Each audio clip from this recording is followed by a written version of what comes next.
So, good morning, good afternoon, good evening for those joining in different parts of the world. We'll just get started in just a few minutes while we give everyone a chance to log on. So, please do drop in the chat where in the world you're joining us from. We'd like to see how far afield you're coming. And hopefully we'll be able to answer your questions today. But yes, welcome. Where is everyone coming from? Let's have a look. Okay, if you drop in the chat just where you're coming from, where you're joining us from today. Oh, fellow UK folks, Moldova, South Africa, DC in the US, India. It's looking amazing. Austria. Oh, we even got one coming from Iowa. Okay, we got some on the other side. I'm so glad we could get a time zone that suits you. Oh, amazing. So thank you for taking the time to join us today, and welcome to the fourth episode in our Alumni in Action Leveraging Finance for Social Impact webinar series. We are joined by guest alumni from our executive education impact finance programs here at the University of Oxford Said Business School. If you haven't seen our previous episodes of Alumni in Action, I will drop in the chat here now a link to our playlist. This has many of our webinars from previous alumni sessions, as well as program directors and speaking on vital topics and trending topics. So this webinar will last about an hour. It will be recorded and sent out to you in a follow-up email within the next week or so for those who couldn't make it. So there will be an opportunity to view this again. There will also be time to put some Q&A in with each speaker. So please do put your Q&A, your questions in the Q&A section rather than in the chat, so they can either answer you directly or through live discussions as we go along. So hopefully this webinar will provide you with a unique opportunity to hear directly from our alumni about the transformative impact of our programs, how they shape their career goals, how it's changed their ways of thinking, any innovative projects that they've been working on since. But before we go into that, I will introduce my team. So here at the Said Business School, myself and Christine are program consultants for the Impact Portfolio. So we look after a multitude of programs centered around impact finance and social impact in general. So impact measurement, impact investing, impact finance innovations, and sustainable business. So my name is Tennille Ballard. I welcome you to find out a little bit more about these. We've got the Sustainable Business Program coming up in September, which I'll go into later, and our Impact Finance Innovations Program coming up in November for 2025. Everything else will be in 2026. So you've got February Impact Investing, and next June will be Impact Measurement. So these programs only run once a year. But we will discuss that as we go along. So I'm joined today by my colleague, Christine Hamaki. So Christine, would you like to say a quick hello? Yes, and again, thank you so much to everyone who's joining us today from all over the world. I really hope that you'll find a lot of value listening to our alumni about the programs that we offer and how they could benefit you. So as Tennille mentioned, I'm Christine Homoki, and I'm one of the senior program consultants within our executive education team here at Said Business School. I look after our impact and sustainability portfolio, and I'm really looking forward to hopefully speaking to many of you after this presentation and over the next few weeks. So please keep an eye out for our contact details, which we will share later. Absolutely. Thanks, Christine. And do scan our QR codes if you'd like to connect on LinkedIn. We'd love to hear from you. So today we are absolutely delighted to have with us three of our esteemed alumni, Julie, Tom, and Louisa, who have attended between them three of our current impact finance programs. So as a reminder, if you do have any questions for them specifically or generally, please put them in the Q&A section. So I will now pass over to our 2015 Impact Investing and 2024 Impact Finance Innovations alumni, Julie Blane, to introduce herself and to tell us about her work. Over to you, Julie. Thank you so much. Hi, everybody. I'm Julie. I'm in London at the moment. I grew up in New York, though. I took part in the 2015 Impact Investing cohort. It was one of the first cohorts in impact investing anywhere in the UK that my research showed. Almost 10 years later, in 2024, I joined a really special cohort on the impact finance. So my career journey started in the not-for-profit sector. I worked with a number of charities and NGOs internationally on a variety of different outcomes, healthcare, education, and some of the roles I had were bridging a public and private partnerships. Other roles I had were with major donor campaigns. And I became more interested in it and curious about the impact of the impact management and measurement for the charities, but also in impact investing and the bridge between doing work focused on charitable outcomes and then the work bridging through impact management into impact investing was a segue that I made back in 2015, and the course at Oxford was really fundamental in that thinking of my career shift. So the being in Oxford was amazing. It was so fun to like be immersed in 24/7 stuff for a week, and taking that break from the career and the work that I had day to day, and it really whet my appetite for looking at more about impact investing and how a career shift for me would work. So I ended up going to do a master's, and I had young kids at the time, but the kids were young at the time. So going back and forth to Oxford every day for a master's wasn't as appropriate for me. For me, the executive education was a really great deep dive. But I did join the London Business School Sloan Fellowship. I was a Sloan Fellow in 2017, specifically to bridge my career from not-for-profit management into something in the business sector. And my first gig after business school was to develop impact scorecards for VC investors and to help other VC funds on their ESG reporting. And I couldn't have invented a better career shift myself. But there is in Europe and the UK, a real look at a triangulation between what is the regulatory environment, what is the impact thesis of funds, and the rise of sustainability funds, whether they're Article 9, if those of you are geeking out on regulation in the UK, will know that an Article 9 fund is very impact oriented, or just an Article 6 fund that has ESG reporting. So I found myself working with VCs, like all of a sudden I'm in charity and then I'm working with VCs.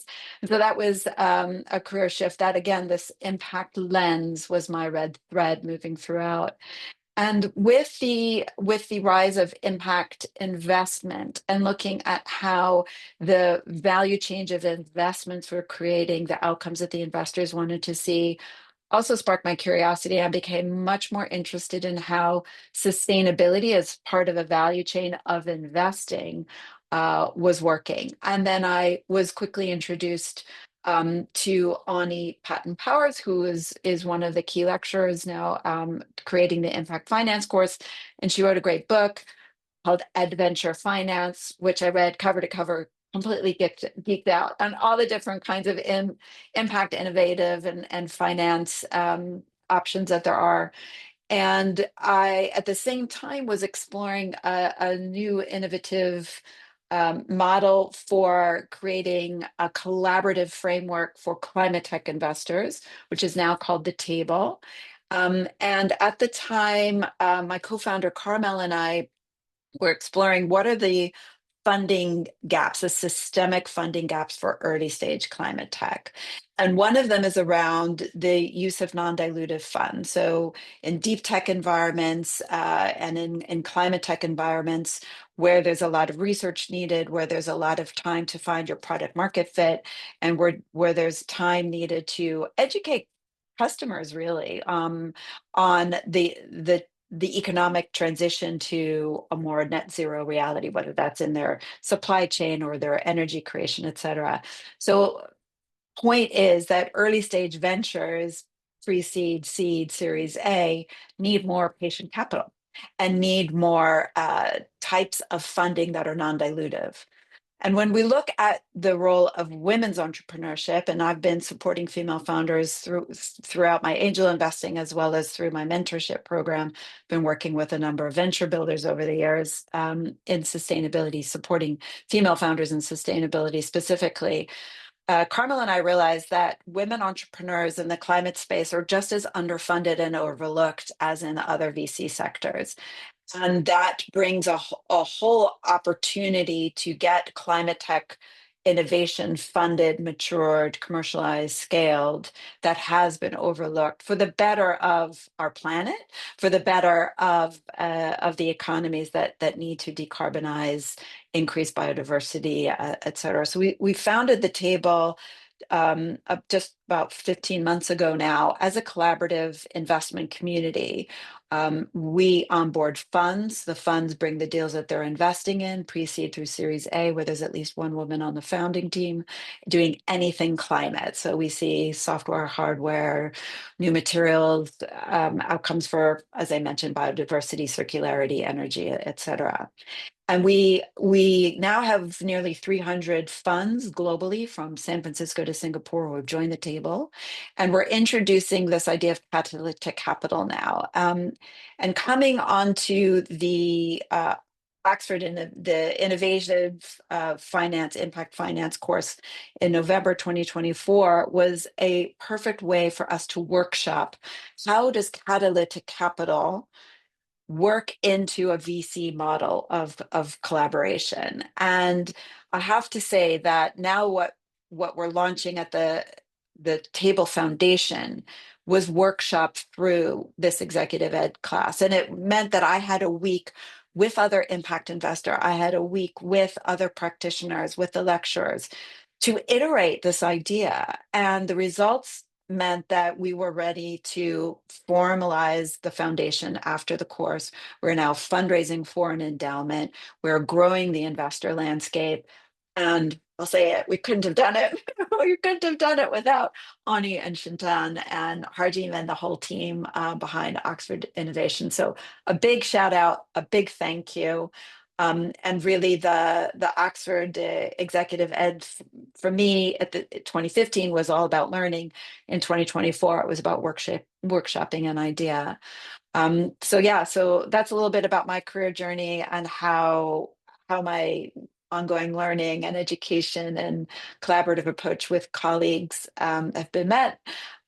Just a quick word about the alumni, which is it's really tight.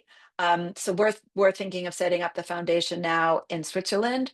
I'm based in London, and so quick, WhatsApp onto the chat. I now have a network of other people who have set up foundations in Switzerland, contacts to lawyers and tax advisors there. Like it's a simple ask, but because the network is so rich and so engaged, it was something that brought immediate results. So you'll see some photos later on of people being very studious, and that's part of it, and people celebrating, and that's also part of it. But really wanted to share those experiences from my side.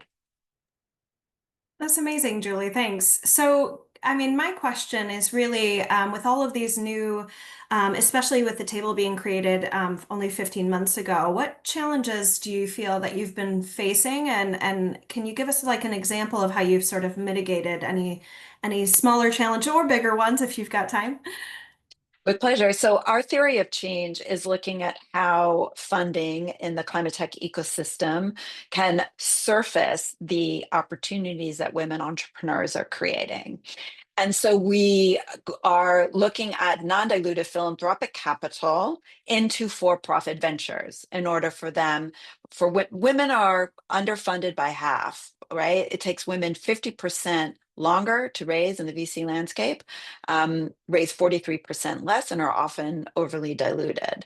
So within the VC funding that people may have heard, 2% of VC funding goes to women, all women teams. Maybe 8 to 10% of VC funding goes to mixed teams with women. The majority of VC funding still goes to all male teams. In the climate space, that's just a crime, if I may put in my bias, because of all the climate innovation that is still needed to be funded. So we're looking at how philanthropy funds ventures, and that is not a charitable model. That is the vehicle we chose to use is non-dilutive recoverable grants, which again, I workshop through the Oxford Innovation Finance workshop, a philanthropic loan, a recoverable grant, a forgivable loan. Like, these are all terms that are cousins to each other, as Ani often mentions. But that particular vehicle of non-dilutive recoverable grants from philanthropy to ventures is like fitting a square peg in a round hole. And so the challenge is, how structurally do we set up? And this is where some of the, we're based in the UK, some of the charitable or most of the charitable regulations in the UK are very tight, and specifically so. But it means that as a UK registered charity, this structure doesn't quite work. And this is why we're going to Switzerland. So the challenges we're facing are, how do we, for the benefit, ultimately for the public benefit of having climate innovation scaled, create this square peg in a square hole, round peg in a round hole, around innovative finance, and where are the jurisdictions that are going to be most friendly, rather than suffer mission drift, or rather than say, okay, we'll only give to charities. Okay, we will, not do this vehicle. We're taking our first principles from the theory of change, and finding other challenges. But again, through the alumni, hopefully we'll break through those challenges. Absolutely. And I just saw in one of the chats, one of our attendees has said that she thinks the funding is much worse for women of color as well. And, when you're working with gender lens financing and things like that, and trying to bring in more investors. And we do have speakers that come in and discuss that aspect of it. But is there anything that you wanted to kind of share on that aspect from that lens? Yes, if a negligible 2% or less or more from VC funding goes to all women's team, unfortunately for women of color, it is such an augmented, volumized problem, and it's less than 1%, right? It's crazy. When we see talent at the incubation, at the accelerator stage, we do not see venture accelerators and venture builders having these statistics. We see a much more gender and diverse balance of founders entering in. That means these are people with amazing ideas, entrepreneurs with the same grit, ideas, talent, etc., but they're not getting the funding. So what is it about the funding gap from after accelerators, after incubators, and into funds, even the seed stage funds, let alone the Series A funds, that do not have the gender and diversity balance that we are seeing at the accelerator and incubator stage? And that's, again, where we believe catalytic capital at the very earliest stage, where money really, really matters to an early stage venture, can be so transformative. Absolutely. That makes complete sense. So if anybody has questions for Julie on any of the topics or things she's spoken about, do drop it in the Q&A, and Julie's happy to pick that up. But I think for now, we will move on to our next speaker, Tom. And so Tom Achoki is joining us as our 2022 Impact Investing alumni. So I will pass over to you, Tom, to introduce yourself and tell us about your work. Great. Thanks, Danielle, and very nice meeting you all. Thanks for joining from different parts of the world. Certainly, my background is I started as a medical doctor working in Born and raised in Kenya. So I worked in the National Hospital in Kenyatta National Hospital. Then this is around the time when HIV was a very, very big public health concern. So every young doctor was thinking and looking and saying, how do we improve the health outcomes of our patients? And that really got me into the space of public health. And in terms of public health, really the whole aspect of measurement became very much ingrained in my outlook. If you're looking at any program, you really want to understand. We want to measure and understand how do we come up with metrics that really tell us whether we're making progress or not. So that has been the cutting thread across my career journey. I moved on to different institutions. I worked Switzerland at the World Economic Forum, where I was really introducing the global health agenda, looking at how the different stakeholders work together to bring resources together to support health programs in the global health arena.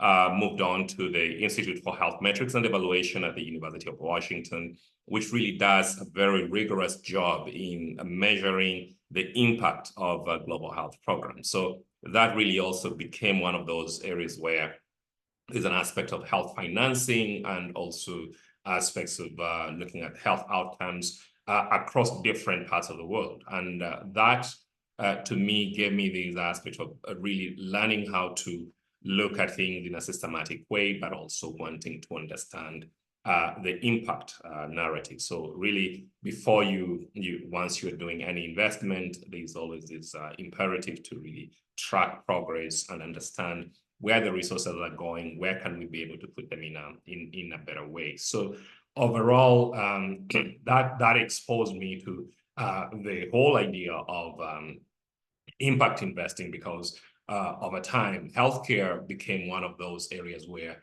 there's a lot of interest in this space of trying to address the social issues that are affecting different populations around the world.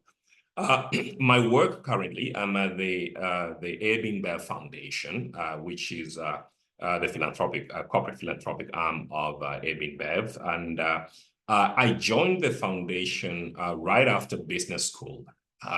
I had made a transition from research to going to business school so that I can make that bridge between research and also understanding the business language. And it came right around the time when there was this interest. The InBev really had this program that focused on reduction of harmful alcohol use around different parts of the world. And the company is very focused on saying, we're not shying away from doing the hard things. We want to really do these things in a rigorous way. And there was a need for really doing a rigorous measurement of this independently, really looking at the impact, looking at the kind of investments in the different pilots which were being implemented in different parts of the world. That was in Brazil, that was in Mexico, South Africa, Columbus, Ohio, China, and Leuven. And this really took into account a very rigorous independent evaluation. So I came into the foundation to lead that project from the foundation side, interacting with independent evaluators who were helping us to do this. Then, as we're moving forward, we're doing this rigorous evaluation. COVID comes along, and there is a need to look into inward and look at how can we be able to focus on supporting the different communities we're operating. And that's when I moved into the strategy side of things.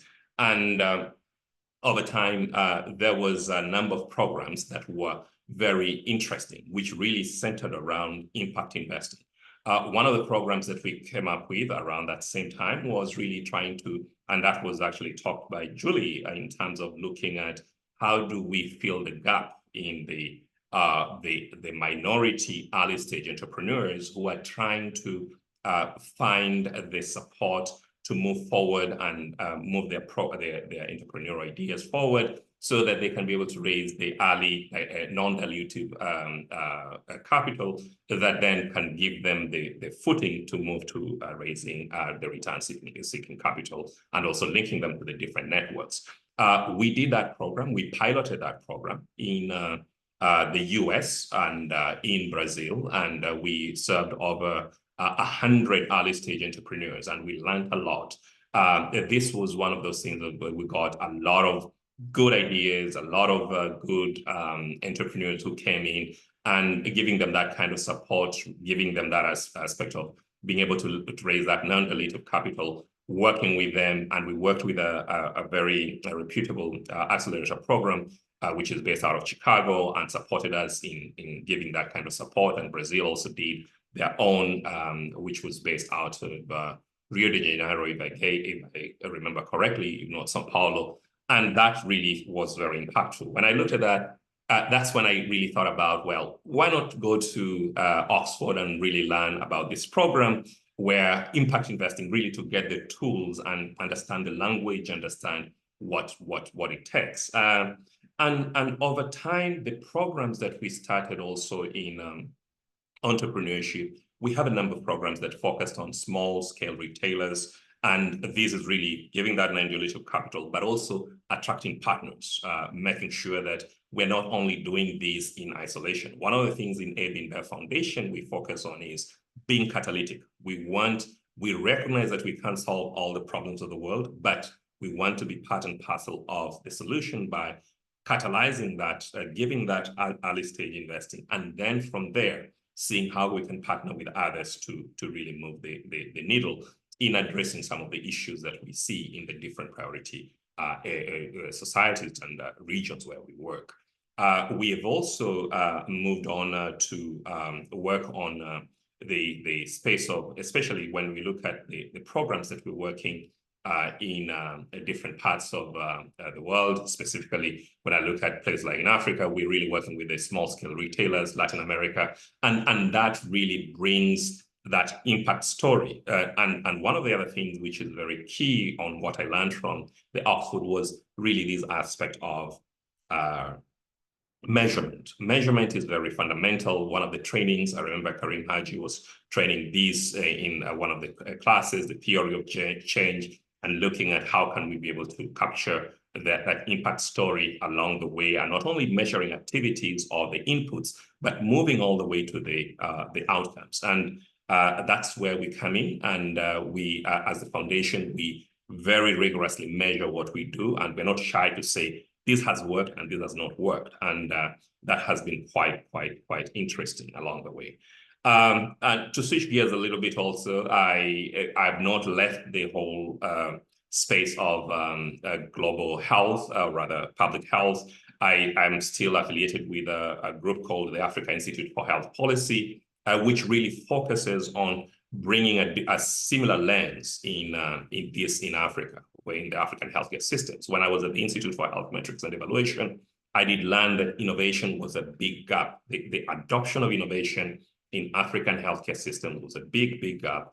And there we realized opportunity with a number of partners to see how do we come together and really help our healthcare systems to adopt the novel technologies, but in an efficient, and also be able to support those entrepreneurs who are trying to come up with those solutions in a way that it doesn't have to be only finance, but also helping them in thinking about the strategy and operations, and also just linking them to finance. So that is something we're also doing through the Africa Institute for Health Policy, and the exposure in Oxford was very instrumental and in helping us to navigate this kind of journey.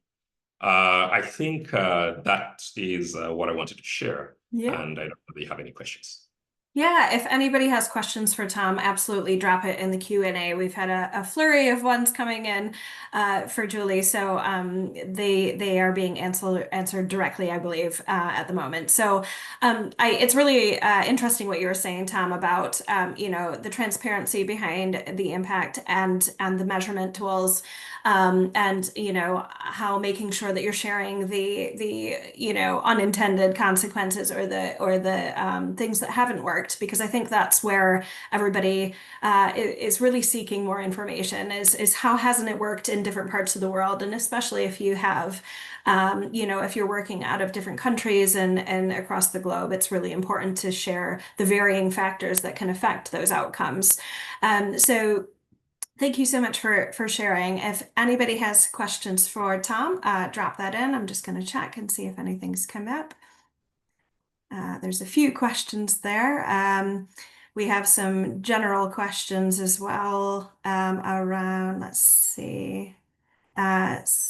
Somebody has one for Tom. Philanthropic initiatives of negatively perceived industries are seen as non-market business strategy, but the initiatives are necessary for community. How did you contend with this perception in making investment decisions? Certainly. The whole idea is being transparent and being because InBev Foundation is a nonprofit registered in New York, and the work that we do, we definitely take that lens of saying, well, we want to make sure that we are transparent. Even the skeptics can be able to look at most of the work that we do. We actually publish it in peer-reviewed journals, especially when it involves aspects of research, of the programs that we have done, what has been the impact, what has not worked well, and stuff like that. And we also work with independent researchers, independent evaluators, so that arm's length in terms of data collection, it is done independently. That becomes a way of really being able to ensure accountability, but transparency in what we're doing. And that has actually been very, very fundamental in getting to work with the different stakeholders who initially are critical, and then over time they actually say, well, you know, there is an opportunity here to work together, given that there's aligned sense of interest, and we actually know the swim lanes are very clearly defined. How can we work together, and the kind of transparency that we have. Amazing. Thank you so much. There's one other question for you that someone's dropped in the chat. It's not always easy to measure impact. Can you expand on how you're currently doing it? That's a pretty big question. So I'll see if you can give a sort of specific answer, concise answer on that one. Yeah, so we do it's very difficult, and thanks for that question. It's very difficult, and this goes back to the time I was at the Institute for Health Metrics and Evaluation, which does very big undertaking of measuring impact on global health programs, which is a very, very huge undertaking. But the good thing is that the whole idea of being able to pull different pieces of data together and having a clear theory of change and an analysis framework that can be transparent. The key is really transparency, so that we don't have a black box. You just say the data went in and we get some results. No, we want to really see, even when you're doing the complex analytical methods, the econometric models and data science has really improved, that you can easily be able to see transparently what is being done. And when you have that and you publish it and get other stakeholders to see, and then they can critique it, I think it brings a lot of rigor in the impact measurement. And that is what we have taken over in terms of doing. Actually, if you Google up the InBev Foundation, there are a couple of studies which have been done and a few papers which have been published, which talk about the methodology we used in measuring our harm reduction investments. And that was quite an impressive piece of work in academically in research agenda. Amazing. Thank you so much, Tom. Thank you for sharing. And if anybody has any other questions for Tom, please do drop it in there in the chat. So I will move on to our next panelist for now, and we'll see if we can pick up some more questions after we've run through everyone. So I will now hand over to 2022 Impact Measurement alumna Louisa Boltz, to introduce herself and tell us about her work. So Louisa, over to you. Thank you, and hi everyone. It's a pleasure to be here. So as mentioned, my name is Louisa. I am based in London, but am originally from Germany. I am part of the impact measurement and management team at Wellington Management. Wellington is a privately held global asset manager with over $1 trillion US under management. Prior to joining the IMM team in 2022, I worked for the client group at Wellington, and before that, I was at the social finance advisory firm in Frankfurt, my hometown. I'd say my interest in impact measurement was really sparked back then doing my master's program, where I explored impact investing in depth. And ever since I've been fascinated by IMM, I have to say, because I believe it lies at the heart of impact investing. And so without measurement, it's difficult to prove that we're truly making a positive difference for society or the environment. And for me, in that sense, IMM provides the integrity that underpins our work.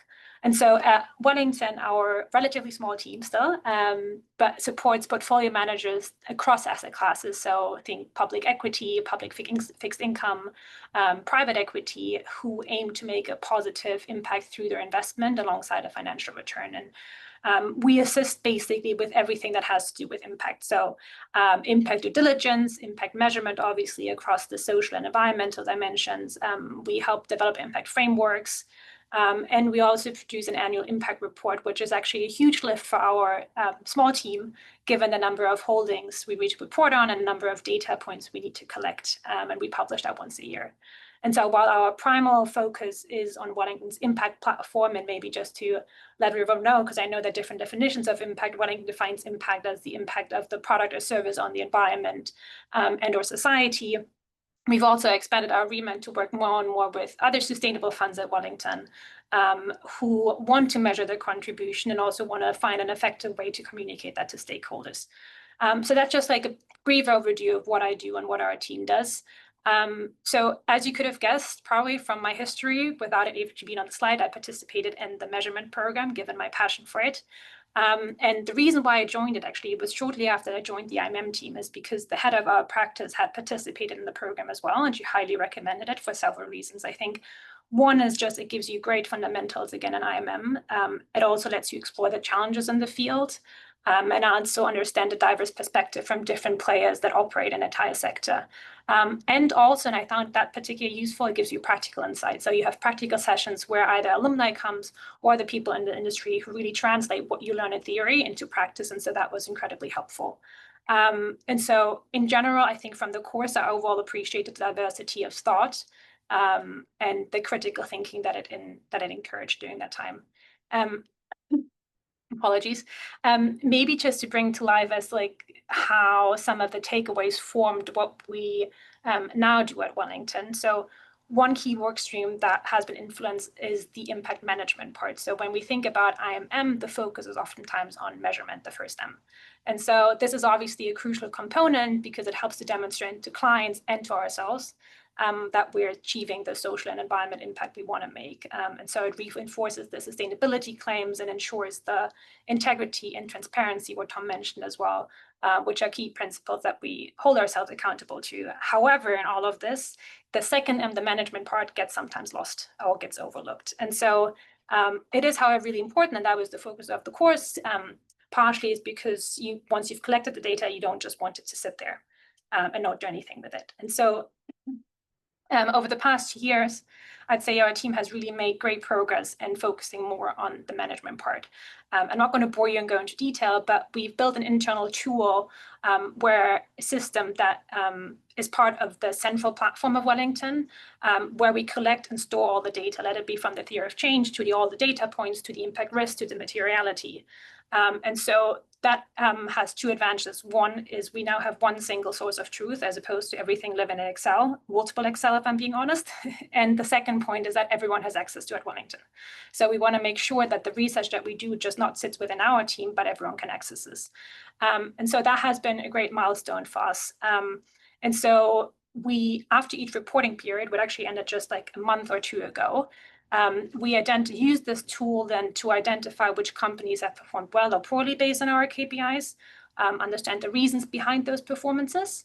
And then we use those insights from the analysis to learn internally, but it also helps to inform engagement opportunities for our investors. So again, kind of showing that feedback loop as to what the data can do, both externally and internally, I think has been a great progress that we've made. And I think the measurement course at Oxford really contributed to that. So maybe that's just as a quick showing how the course can really spark learning and critical thinking within our company.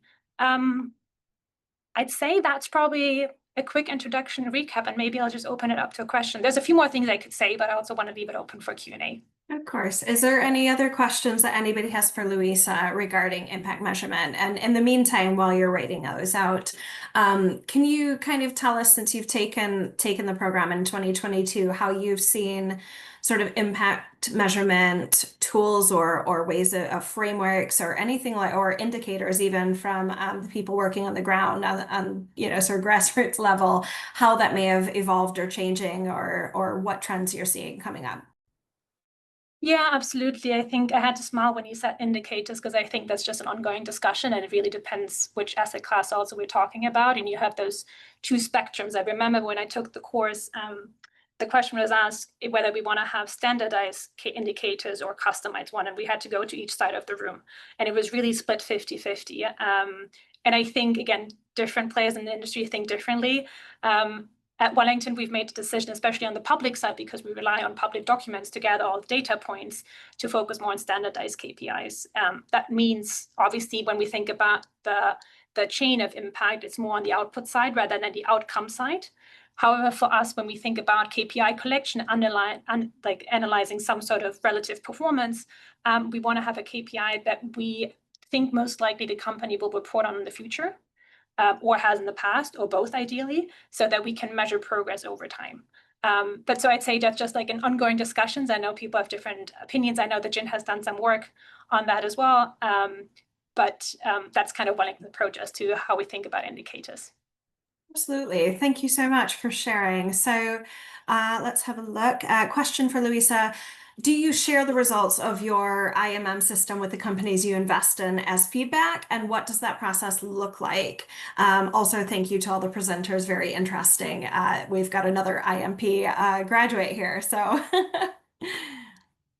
Great question. So we don't share it with the companies that we invest in our tools. When we engage with the companies, which we luckily can, given that we are such an active investor, we share what data we collect and why it is important to us, to give them some sort of like understanding as to why we think this data point is important for them to publish.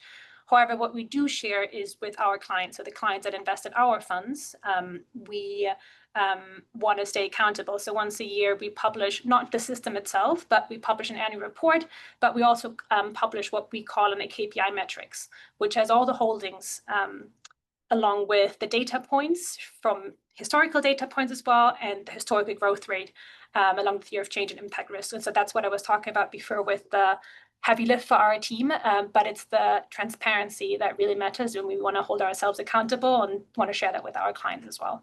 absolutely, super important. So one other question for you. Do you use manual processes or do you use AI to extract data? Or is it from company provided reports or third-party sources? Yeah, I love the question. And top of mind for us, I think. Right now, everything is manual collection, data collection. And that is for various reasons. I think we have when we have our theory of change, there's a specific KPI that we want to collect. We have not found yet a third data provider that collects the same data points that we would like to collect when we think of our impact strategies. We continue to explore that further and similar approach with AI. But as of now, everything is still a very manual procedure. And we kind of ensure quality control by having several eyes reviewing the data. The system also allows for quality checks that we build internally. But yes, to just answer quickly, we do everything manually as of now. Thank you so much. So I think there's a few other questions. I think some of them are directed at Julie. So we will open up questions to the panel as a whole.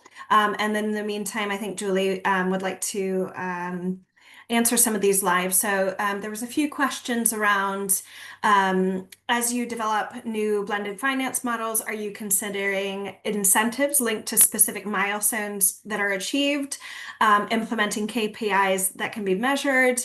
How do you build the trust of funders? And do you have any thoughts on that? Because this person is currently co-funding a boutique eco lodge in Peru, and access to this type of funding would be very, very helpful.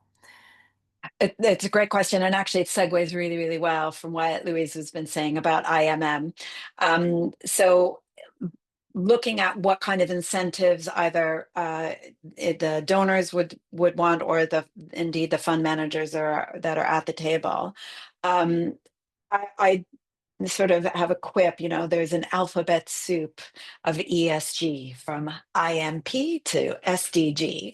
And there's also a lot of acronyms out in the field. So in terms of looking at incentives, the model that we have at the table is the incentive is to create as much climate positive outcome as possible. The fund managers who are at the table may or may not have their own impact modeling and or alignment to carry incentives. There's only a very brave few impact investors that align their carry to impact incentives. We don't have AUM as the table. We are a platform and a community that enables asset owners and asset managers to deploy their capital.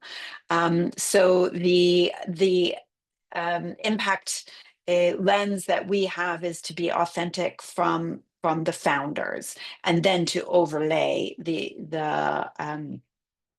other frameworks on top. So we collect data from the founders on their sector and their climate positive outcomes, and then we align that.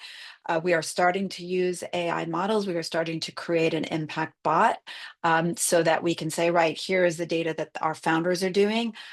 Which SDGs does those fit in? That's the easiest one so far. But then cross-referencing that with IRIS, which are more detail-oriented indicators and outcomes. And then how would that, say, Project Frame or some of the more climate ones? So we're taking authentic data and overlaying rather than asking our founders to report into these other frameworks. The other question I wanted to answer with Bojan in terms of prioritizing impact finance and growing the ecosystem. Again, I think the impact management platform is a really great place to start in terms of identifying, what you want to accomplish, who's being impacted, going through those 5 steps of impact.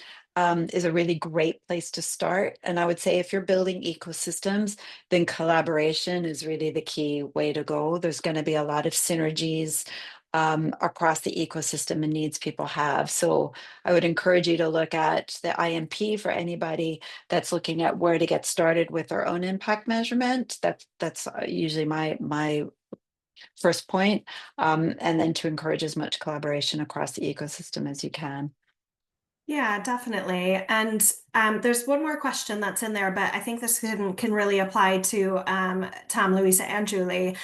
So would you say that the terms in the space becoming more clearly distinguished for ESG, impact, sustainable investing are becoming more blurred? And is this hindering the progress? So I'll leave that for any of you to answer.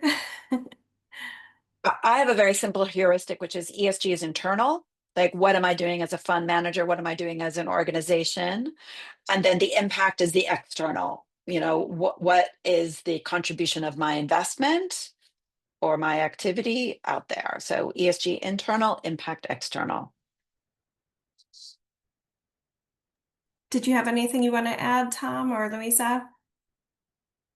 I certainly concur. That looks like really ESG really looks like a risk mitigation tool that impact really you generate in the external space where you're really impacting communities and other stakeholders. Yes. Amazing. So thank you so much to our alumni panelists for sharing their important work. We have tried to answer as many of your questions as we can. Hopefully we've gotten through to a few of those, but please do reach out if you have any that pop up in the future.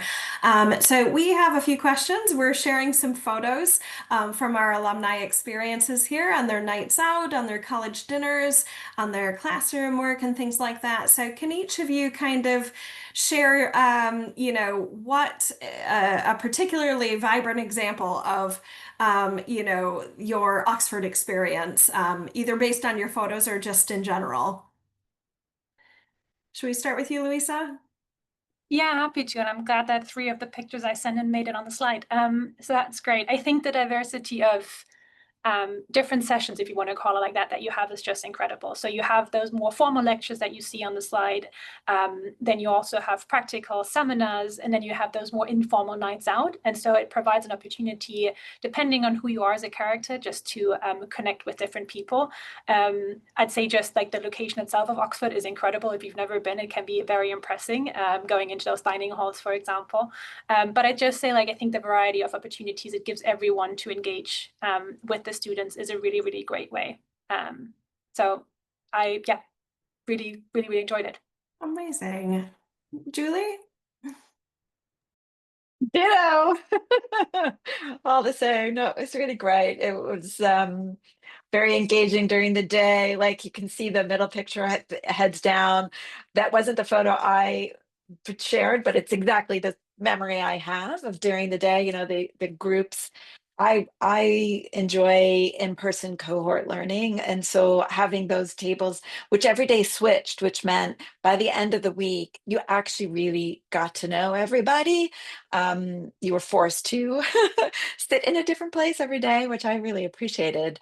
And then, yeah, of course, the social. We inevitably, even though it looks very lively, inevitably there were very highbrow conversations over beers and soda water as well, depending on what people choose to drink. It was great though. It was fun all day long.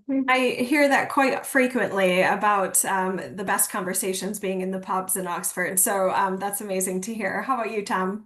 Yeah, great. I mean, this was really an amazing experience and ability to meet very many people from different cultures, different mindsets. I shared this experience because I was just chatting with these two ladies and over tea, and they really came up with some of the best ideas that I was trying to tinker with. So you learn by just talking to people. They're very incredibly impressive, experienced people. And you stay in touch with those people, and they actually become lifelong partners who really support you in the impact journey. So, a great experience. Amazing. So yeah, it's a very mixed bag of formal settings, but our cohorts are kept fairly small. So you're looking around 40 people approximately, give or take 5 or so. And that means that you get to know these people really well, and you make really good connections, as well as having more meaningful discussions. So thank you once again to Louisa and Tom and Julie for sharing your stories with us. Before we wrap up, we'll just go over a few of our upcoming events and things that are happening. So we have one of our upcoming webinars on applications to impact. So this is for anybody considering their executive education journey. We will have program consultants from each of our impact programs, as well as leadership and strategy, just to discuss how to, to provide an interactive help desk. So we will be able to introduce in-person offerings.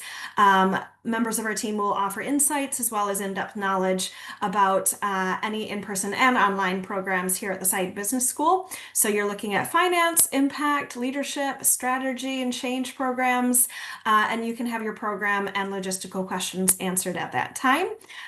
We will also be at some in-person events. So we will, my colleague Christine has dropped that in the chat now. We will be at the Gin coming up in October in Berlin. So absolutely reach out to any of us if you are going to be attending the Gin. We will also be in London in October at the UN Global Impact UK Annual Summit, as well as Impact Europe in November. I will be in Malmö. So if you are stopping in there, and then in London again, once more in November for the Responsible Investment Forum. So absolutely reach out to any member of our team or our alumni if you're attending, and we are also attending as well. So feel free to connect. So if you are thinking about applying and you want to start the application process, these are our impact portfolio programs. As I said, they run once a year. And we do, if you scan that QR code, it will bring you to the portal. You can reach out to us if you have any questions. We are going to be extending the deadline for webinar referrals for our Oxford Sustainable Business Program running in September. So to apply for that, and we'll go into some details for that shortly. The deadline is this Friday, the 22nd. So if you have secured funding and would like to attend this new program, week commencing September 15th, onboarding has recently begun, and we have a couple spaces left due to some last minute withdrawals. So over to you, Christine, if you want to share the discount.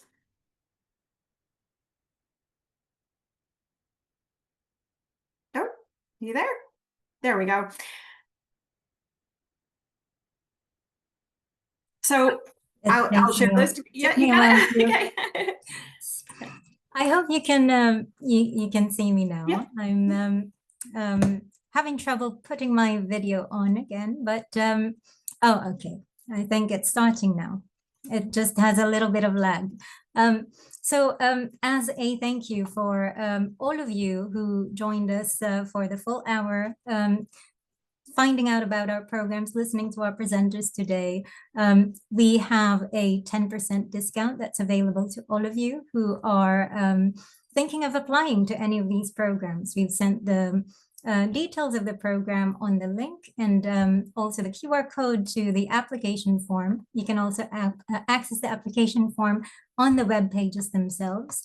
If you would like to apply, you can take advantage of the discount by simply going on the application form, and where it says, how did you hear about the program, then click on Alumni referral, and then type in the code webinar 10. So that will allow you to automatically qualify for the discount. So that is being offered for you, and you can of course share that to any of your friends who might benefit as well. Amazing. So thank you so much for everyone for joining us today. We hope you enjoy the rest of your week, and goodbye for now. That's great. Thank you so much, everyone.